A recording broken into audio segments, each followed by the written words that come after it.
فريق المدينة. إريك لاوان، كرة طويلة من إريك. أحمد مصباح في التغطية، فرصة للأهداف والهدف الأول. الهدف الأول. السلتو يأكد الوجود فريق المدينة بأولى أهداف اللقاء. ممتازة جدا يا سلتو، هدف أول من طراز عالي.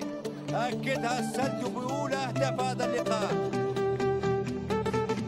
دخل في زمام الأمور فريق المدينة، وتمثل وجود في هذه الدقائق والتعليل للهدف من تسديدة ولا أروع من السلتو. أكد وجود فريق المدينة بأولى أهداف هذا اللقاء.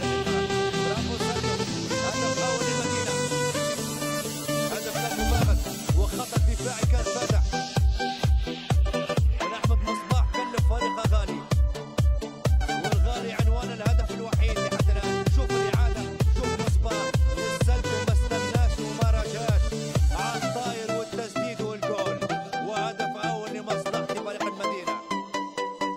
شوف الإعادة مرة أخرى، والتسديد هو الهدف الوحيد في هذه الدقائق من هذا الشوط الأول، وأمامنا فرحة السلتو بالتسجيل الهدف الأول لمصلحة فريق المدينة. صالح المدينة، عبد الشريف، عارفين شريف اتجاه أنيس السلتو يهدي الهدف الأول لمحمد التيجاني، ويتمكن من تسجيل الهدف الثاني لصالح المدينة. جول جول جول فريق المدينة.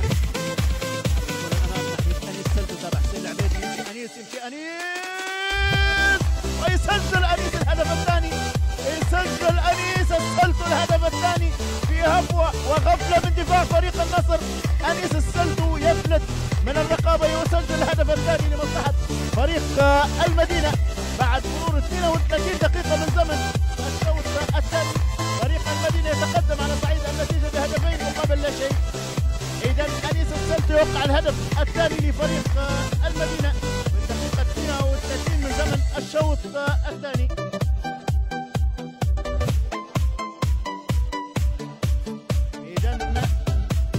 السلتو يضيف الهدف الثاني لفريق المدينة في غفلة من دفاع فريق النصر. لاحظ لحظات الإعادة، خطأ دفاعي لا يغتفر المدافع هشام الحمر.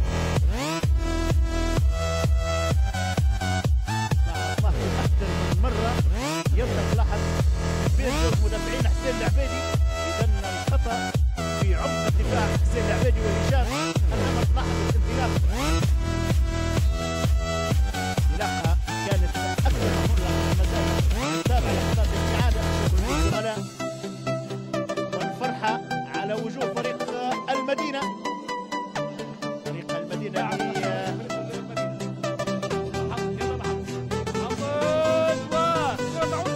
فرصه لفريق المدينه، هدف عن طريق أنيس السلتو. شوف الإعادة، شوف الإعادة،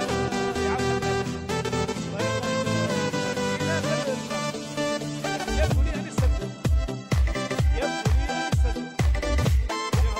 شوف الإعادة، شوف الإعادة، والكرة مرفوعة العارضة وتنفيذها سليم. شوف الإعادة مرة أخرى، شوف الإعادة مرة أخرى.